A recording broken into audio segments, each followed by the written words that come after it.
Hi folks, Dave, the Honest Audiophile. This is the DUNU Kima, and these are my Honest Audiophile impressions. I want to thank HifiGo for providing the DUNU Kima for a review. Do greatly appreciate it. HifiGo, you rock. Alright, so the DUNU Kima. This is $110 on HifiGo. It is currently on sale at the time of this recording for $95. It has a 10mm dual-chambered dynamic driver with a diamond-like carbon or DLC diaphragm. Frequency response of 5 Hz to 40 kHz, 32 ohms of impedance, and 108 decibels of sensitivity. The DUNU Kima, it comes in a pretty standard unboxing. You get a little bit of artistic flair on front, some specs on the back, and it also has a high-res sticker. It's got to sound good. Kima, you take off the sleeve, and you're greeted by a black box that says DUNU on it. On the inside, you're going to get a 1/4-inch adapter that is branded with the name DUNU. And then you're going to get three sets of silicone tips. You're going to get these more olive shape, which have different colored stems in them for small, medium, and large. And I used the smaller orange stemmed tip. Then you also get these smaller, more bulb shaped black tips that have blue stems on the inside. Those did not fit my ears. The Kima kept slipping out of my ears with those tips. And then you get what which DUNU calls the S&S tip, which is Soundstage, I believe, and or Sibilance and Stage, something like that. Anyways, the shape of them just does not fit my ear. It's a very barrel cylinder type, and it just did not fit my ears whatsoever. I tried all the different sizes, and they were painful, and they just did not fit. So I did not use those tips whatsoever.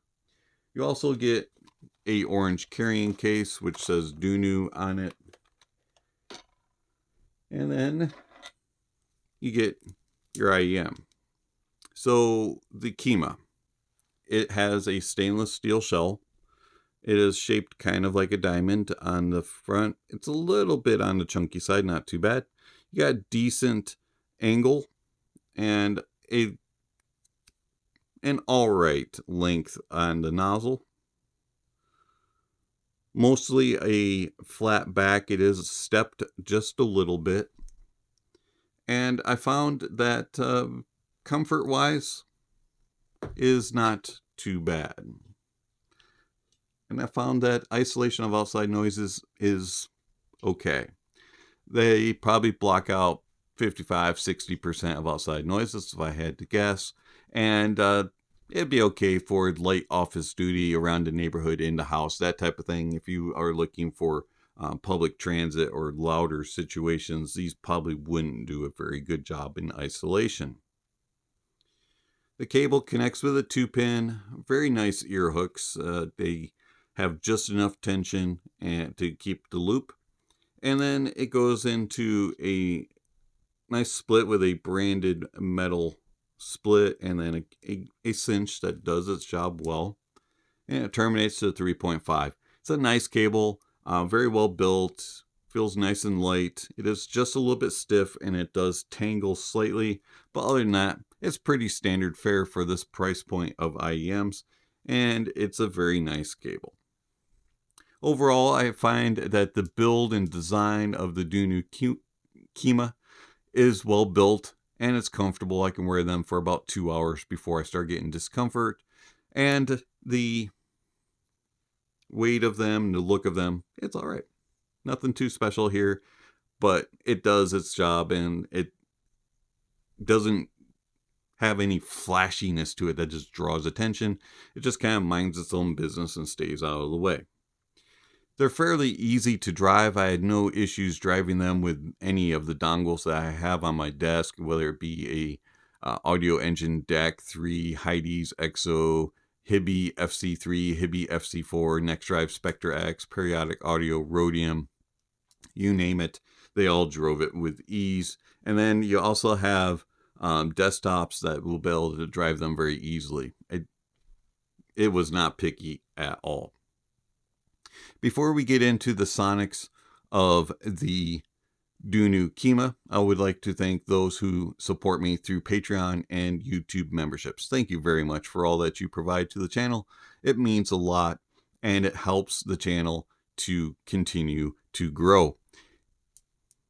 It helps to purchase gear to review, gear to use in comparisons, gear to use for the review process, and gear to produce the videos like camera stands, mics, microphone stands, that type of thing. Also, it provides coffee for me to consume while listening to the gear and preparation for the reviews. So thank you very much. If you're interested in helping the channel out by supporting it through Patreon or through YouTube memberships, please check out the links. There's other ways if you want to give one-time gifts. So, the DUNU Kima. As you notice, I do not have the stock tips on. I actually have Aueze Sedna ear fit light short tips on. I found that these tips helped the sonics in a little way, but it was enough to kind of help to show the potential of the Kima. And so these tips help to add in just a little bit of air and a little bit more expressiveness up top. And that is something that these do lack with the stock tips. I found that with the stock tips, the DUNU Kima sounded a little bit too dark up top, and they were lacking a slight bit of air and expression. So with the Aueze Sedna ear fit light short tips on, let's give you the impressions of the DUNU Kima. The bass of the DUNU Kima is very nice. It has just enough of a mid-bass focus to give you a little bit of punch and slam, and there's just enough sub-bass presence to give you a little bit of rumble and grumble when called upon. It's not a very authoritative and hard-hitting type of bass, but it does enough to keep the music flowing and engaging.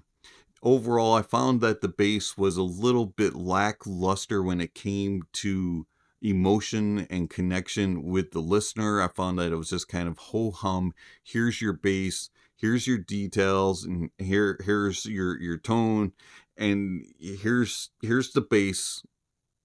Take it as it may type of presentation. It's not a very really reach down and hit you and drive it home type of bass. It's kind of more of a just kind of, here you go, here's what you're looking for.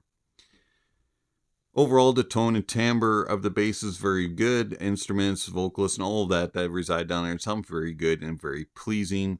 And then detail retrieval and resolution is good. You're going to get what you need, and it's going to resolve it very well.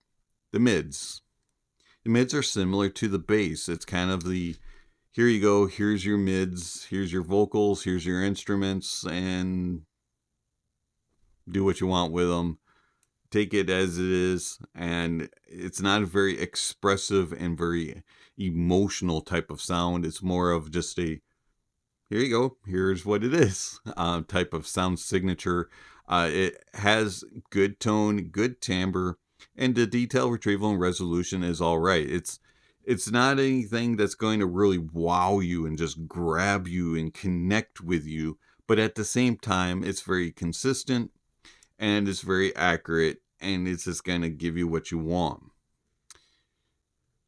and what you need. And then the upper mids do have a little bit of elevation to them and a little bit more forwardness, and so you get just a little bit of connectivity, but it still isn't really driving it home. It's just kind of a ho-hum, here you go,